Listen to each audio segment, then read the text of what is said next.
The kitchen smells of camphor and boiled onion, and the hands moving above the worktop do not hesitate. Britain, 1958, a terraced house in the East Midlands, a Tuesday evening in November, the cooker still warm from supper. A woman, mother of 4, wife of a factory worker whose pay packet covers rent and not much else, lifts a cloth from a bowl of diluted vinegar and presses it to her daughter's forehead with the quiet authority of someone who has done this 100 times and expects it to work. It does work. It has always worked. Within 15 years, that knowledge will be gone, not disproven, not superseded by something demonstrably better, but simply unmade, dissolved into a culture that decided expertise lived in a bottle on a chemist's shelf rather than in a woman's hands. To understand how this happened, you have to go back to 1940 and a country with no medicine to spare. The National Health Service does not yet exist. It will not exist until 1948. Before it, medicine costs money, and in the early years of the war, families in working-class neighbourhoods across Britain are managing a weekly budget measured in shillings rather than pounds. The chemist's shelves thin visibly by 1941. Rationing restricts not only food but pharmaceutical raw materials, and ordinary households face a choice that is no choice at all: treat illness with what is in the larder or watch it go untreated. And here is the first great twist, the one that anchors everything that follows. The women who turned to their larders out of desperation did not produce an inferior substitute for modern medicine. They produced something that modern research would later, quietly and without fanfare, partially vindicate.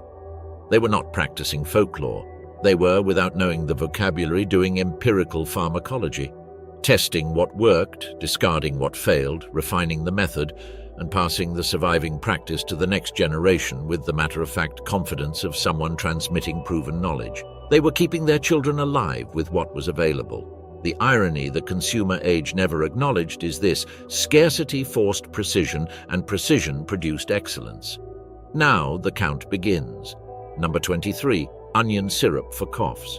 In the early 1940s, with honey-rationed and proprietary cough medicines in short supply, older women across the industrial Midlands and the Northwest recalled a method their own mothers had used: a raw onion sliced and layered in a bowl with brown sugar left overnight on the larder shelf, the liquid drawn out by morning into a thin amber syrup that smelled sharp and sweet at once. A teaspoon administered to a coughing child. The sulfur compounds in raw onion, quercetin, thiosulfinates, are, as later food science confirmed, genuinely antimicrobial and anti-inflammatory. The syrup was not symbolic. It functioned. Number 22, goose grease chest rub.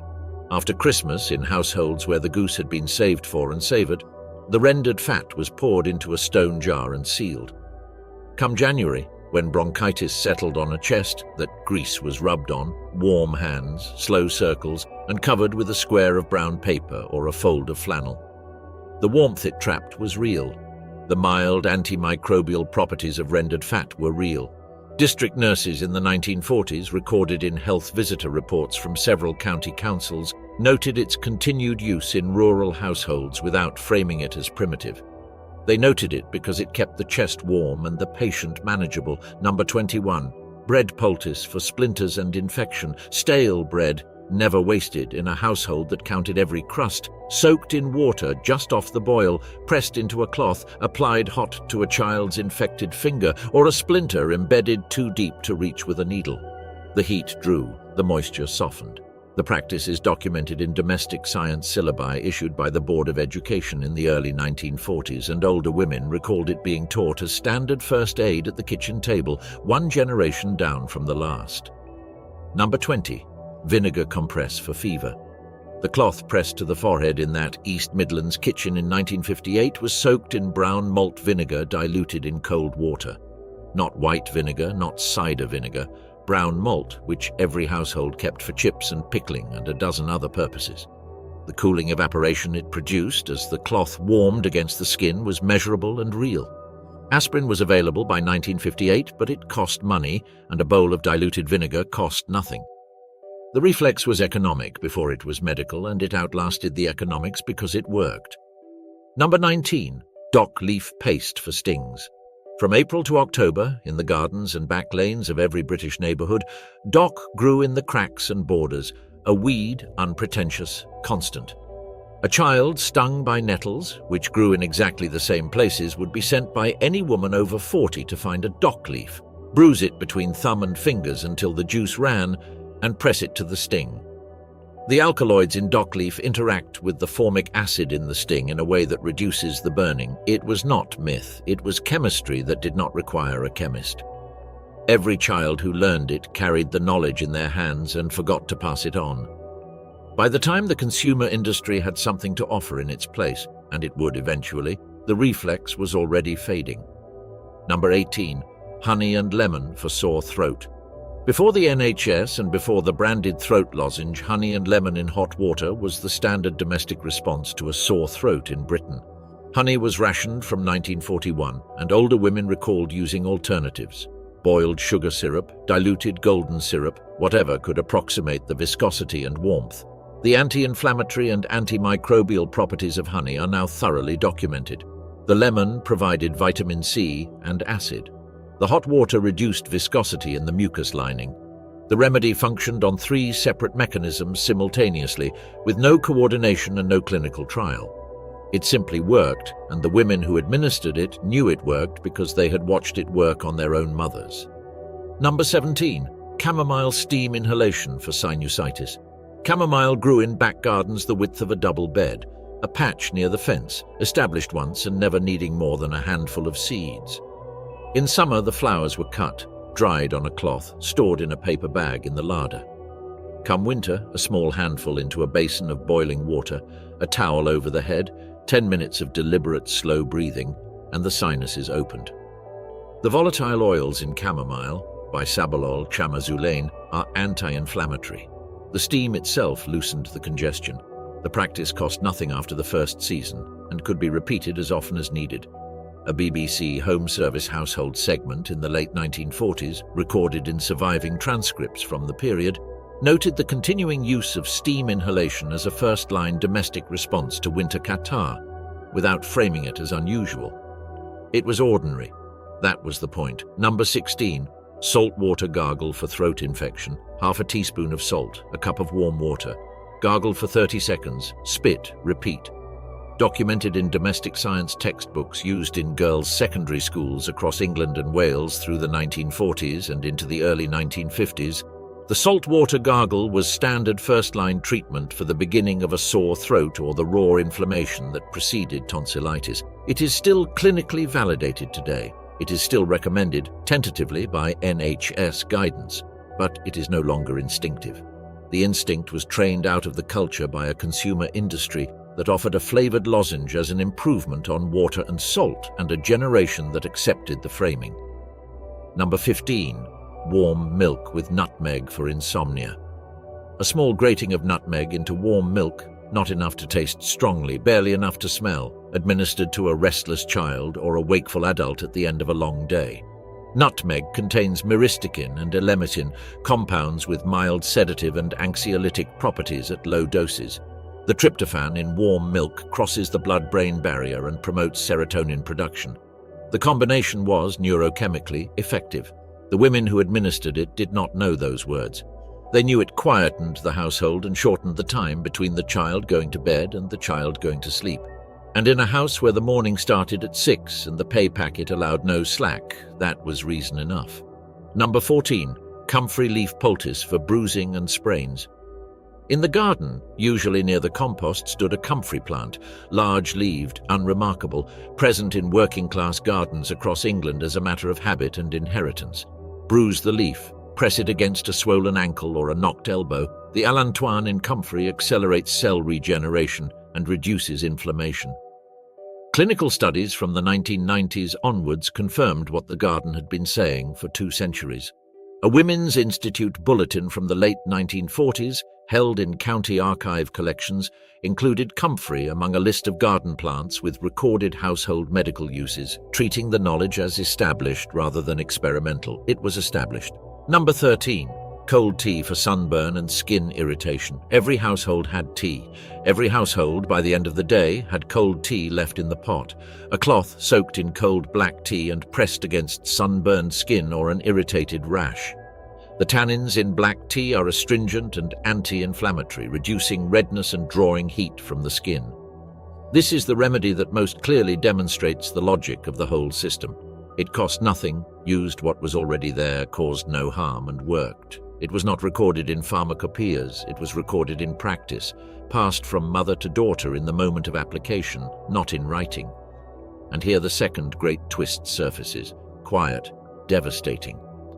The women who maintained this system were so competent, so consistent, so unhesitating in their application of it, that the system appeared to require no documentation.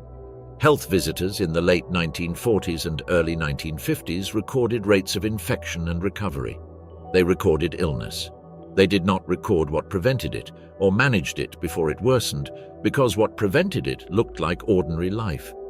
A woman making a compress, a woman pressing a leaf, a woman standing at the cooker at 7 in the evening with a bowl. The efficiency of the knowledge made it invisible, and the invisible was never written down. Number 12. Bicarbonate of soda for indigestion. A teaspoon dissolved in half a glass of water. 30 seconds and the discomfort begins to ease. Bicarbonate of soda was in every larder, used for baking, for cleaning, for a dozen household purposes that justified its small cost many times over. As an antacid, it predated every branded alternative by decades and was chemically identical to several that would later appear in branded packaging at a significant markup. The branded antacid arrived on British chemist shelves in the post-war years with the confidence of innovation. It was not innovation, it was repackaging, but it was repackaging with advertising behind it, and advertising reached further than inheritance. Number 11. Lavender oil for headaches and minor burns. A small dark bottle kept in the kitchen drawer beside the tin opener and the spare string. Lavender oil rubbed into the temples for a headache, a drop applied neat to a minor burn from the cooker. The analgesic and anti-inflammatory properties of linalool and linaloyl acetate in lavender essential oil are documented. The burn application, a single drop on a kitchen scald, produced a measurable reduction in redness and pain without requiring a trip to the chemist. The bottle lasted months and cost, in the early 1950s, a sum within the reach of most working households. It was not luxury aromatherapy, it was a tool in a toolkit. Number 10. Mustard foot bath for cold and flu onset. The first sign of a cold coming on, a slight rawness in the throat, a heaviness behind the eyes, and the instructions were immediate: hot water in the basin, a tablespoon of dry mustard powder stirred in, feet submerged for 15 to 20 minutes, a thick towel waiting on the floor. The allyl isothiocyanate in mustard produces genuine peripheral vasodilation, drawing blood to the extremities, raising skin temperature, creating the sensation and partial physiological reality of warmth redistributed through the body. The practice was understood by the women who used it as getting ahead of the illness before it settled. Some of them were right. Number 9. Raw garlic for infection and immune response. Garlic was complicated in post-war Britain. Its use as a medicinal food was strong in certain immigrant communities and in some northern working-class households where older women had kept the knowledge from further back. But it carried a social stigma in the 1950s. The smell, the foreignness of the flavor, the class associations that attached to strong-smelling food. A Ministry of Food leaflet from the early 1940s had mentioned garlic in the context of flavoring, not medicine, which tells you something about official culture. But in households where it was used, a raw clove eaten at the first sign of illness or crushed into a bowl of hot broth, the allicin it produced on contact with air was genuinely antimicrobial. The garlic users were medically ahead of their neighbors. They simply could not say so in company. Number 8. Elderflower cordial for hay fever and catarrh. Every June, in the hedgerows at the edge of town and along the lanes that still ran between semis and allotments, elder flowered. The Women's Institute ran preserving demonstrations that included elderflower cordial, and in certain households the cordial was made, not only because it tasted pleasant, but because older women in the family maintained that drinking it through the summer helped with the catarrh that came with hay and dust. The quercetin and anti-inflammatory flavonoids in elderflower are now documented in peer-reviewed literature. The W1 did not know the chemistry. They knew the result. Households that drank the cordial through summer managed better in June. The knowledge lived in the tasting and the observation. Number 7. Carrot poultice for infected wounds and skin ulcers. grated raw carrot, placed on a cloth and pressed against a wound that was slow to close or beginning to show the yellow edge of infection. The beta-carotene in carrot is converted by skin tissue to vitamin A, which plays a documented role in wound healing and epithelial repair. Pre-NHS district nurses in rural areas, recorded in county council health reports, noted the continued domestic use of carrot preparations on wounds in households without easy access to a surgery. They noted it without dismissal. They had seen it work. Number 6, warm olive oil drops for earache. A few drops of olive oil warmed by holding the small bottle near the cooker for a minute, tilted into a child's painful ear. The child held still on a lap. Olive oil softens compacted wax and reduces the discomfort of minor infection pressure. It is now recommended by NHS guidance for earwax removal. In the 1950s, it was what you used before olive oil became a specialty item, before the eardrop industry existed, before a child's earache automatically meant a GP appointment. The third and final twist begins to press into the frame here, slowly, with the weight of something large and confident. Number 5, slippery elm powder for digestive ailments. Slippery elm bark, ground fine, mixed into warm milk or water and swallowed.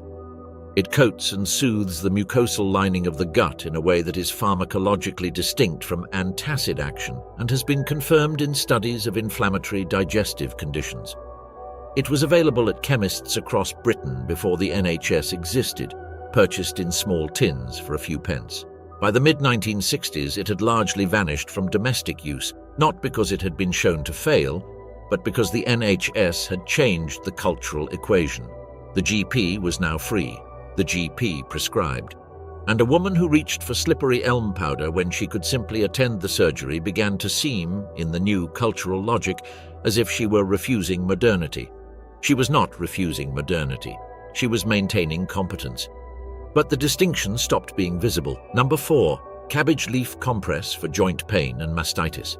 A cold outer leaf from a green cabbage, scored gently with a knife to release the juice, pressed against an inflamed knee or a nursing mother's engorged breast.